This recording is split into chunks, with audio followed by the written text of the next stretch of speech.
Hey everyone, it's Jason, and are you looking to book a cruise and wondering how do I get the best deal? Well, these are 7 steps we use every single time to ensure we get the best price. And if you stick around to number 7, this by far gets us the best deals on each and every cruise, but be forewarned, it's not for rookies. So number 1, book early. Since the pandemic, we've seen a major shift in the way people book their cruises. And cruise lines have picked up on this, and they're releasing sailings further and further out. I mean, we've already seen like April of 2026 is already out on a lot of cruise lines. So this is the thing, is all these companies, NCL, Royal, Carnival Corporation, are all publicly traded. They want to make sure they can be able to do when their investor calls, hey, this is what we're doing on our earnings call. This is how far our bookings are out. This is how much deposits we have. They want to sell that they're strong 2 years up in advance. So that's why they offer some of the better deals further out. So we recently booked a January 2026 cruise, and we're paying actually less than our January 2024 cruise. So that is just something to keep in mind. Look further out in order to get the better deals. And then if the prices go down, you can always reprice and get that difference. So number 2, and this is one of my favorites of all the tips, is booking during shoulder season or off season. So shoulder season is going to be April, May, September, October. And off season is going to be anytime kids are in school. So if you have any flexibility in when you can cruise. So for example, let's say you wanted to take a cruise end of March and you can go 2 to 3 weeks later. You may be shocked at the price in the difference of cruises. I look at this, I'm kind of a nerd for it, so I always look at pricing on cruise line websites, and you can see $500, $600, up to $1,000 difference in the cruise price by having some flexibility. The other thing is I don't know why this always works, is we like to cruise the last ship or last cruise right before the repositioning. So before they go to Europe, before they go to Alaska. And I've always noticed it's really a good deal. And the other thing that you get is the crew is really excited. They're going somewhere different. They're at the end of the season, so you got this great energy on the ship. Do you guys book an end of the season cruise, or have you ever booked a shoulder or off season? Let me know in the comments. So number 3, and I know I'm going to get some feedback on this one, use a travel agent. And I know there's plenty of people out there that use the cruise line websites out of convenience, or the travel agent websites out of convenience. But if you can pick up a phone and have a conversation with someone, you're going to get a better deal. Now you may go, well, where do I find a travel agent? Well, you can start off by going, hey, I want to book a celebrity cruise. You go to their website, celebrities. You search in travel agent, and it'll give you a list of travel agents based off your zip code. I put mine in just now, and I found 8 in my zip code that are preferred celebrity travel agents. You can start off by them, picking up the phone, calling them. Yes, it's a little bit of work. You can find better deals that way. Now, do you guys use a travel agent, or do you book basically through the cruise line? Can't wait to hear from you guys in the comments. So number 4, book a cruise on a cruise. Love doing this one, and it's a no-brainer in my opinion. So you've had this amazing cruise, why not book another one? And the thing is what I love about it is every single cruise line has reduced deposits. So usually it's $100 per person instead of $500. That's a big deal. Also, you get some shipboard credit.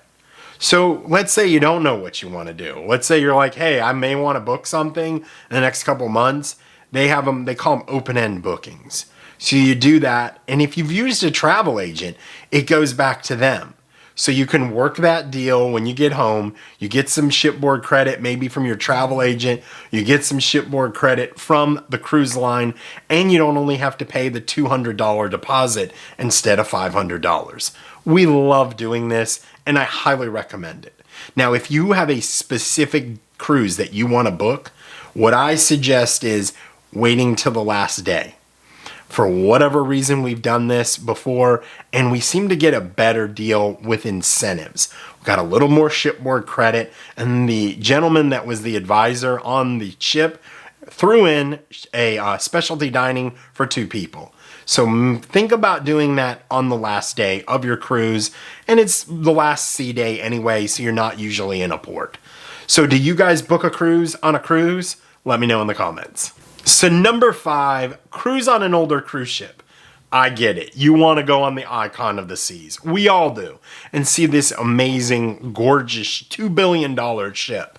It's going to cost you a lot of money.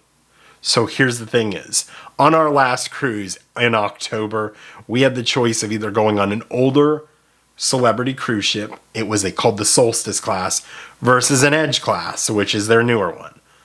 We went on the Solstice class and saved over $1,000. Same itinerary. So just keep that in mind. If you have a budget, you need to stay within that budget. And you're like, hey, I can go on an older cruise ship. And I can tell you that Celebrity and Royal Caribbean on their older cruise ships, they take care of their ships amazing. So just because you're on an older cruise ship does not mean you're going to be on some dated, old, dilapidated cruise ship. You're going to be on a nice cruise ship. They do a great job of taking care of their ships. Do you sail on older cruise ships? Let me know. So number 6, don't wait to book your cruise. Now you may say, well, I'm going to wait for Black Friday or one of the holidays to get the better price. Well, the problem is I'm videoing this during Black Friday weekend, and I have to tell you, the cruise deals for me just really aren't that great of a deal. So what I would suggest you do is, if you see a cruise and it fits within your budget, and you think that's fair for you, go ahead and book it. And remember, you have up until final payment, which is 90 days before your cruise. If the price goes down, you can get an adjustment on it. They'll give you the difference back. Now, one tip, even after final payment, it's worth a phone call to your travel agent or the cruise line asking, is there any way I can get some shipboard credit? My cabin went down. Or can I get maybe a higher level cabin? I have an ocean view. Can I get a balcony? It's worth a call to the cruise line. You never know, you may get something in return. So before I get to number 7, I would ask that you please like this video, as it does help the channel grow. Also, consider subscribing, as I do daily cruise news shorts and tips and tricks. I also do long videos on Saturday, Sunday, and now Wednesday at 8 a.m.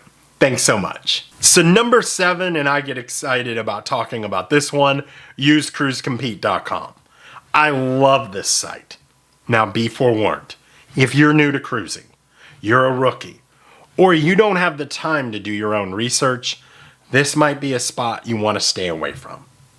But if you like to do a little research, and you want to be kind of in control of your own booking a little bit, and you don't really have a lot of questions for the travel agent, then I would use it. So you go in there, you tell the date that you want to book your cruise, what cruise ship, and then, how many passengers. And I always put the price in the comments of what I got from the cruise line. And then you get offers from travel agents from all over the United States. And I love it because I've met a lot of my travel agents this way. And then I periodically check it to make sure that they're giving me the best price. And when they're not, I go, hey, on Cruise Compete, it's $400 cheaper. What's the deal? Oh, well, let me look into that. And sure enough, I get that price. So just use that. If you are a veteran, you know what ship you want to be on. If you're a rookie, you might want to stay away from it for now.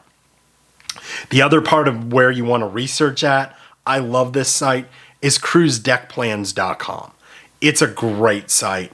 And what I love about it is you can click on it, you can see pictures of the cabins. Also, you can see all the links to all the YouTube videos done. I use this. I spend about an hour on that doing my own research before booking my cabins. So I appreciate you guys watching. Thank you so much for the support. It really does mean a lot to me. And until I talk to you next week, happy cruising.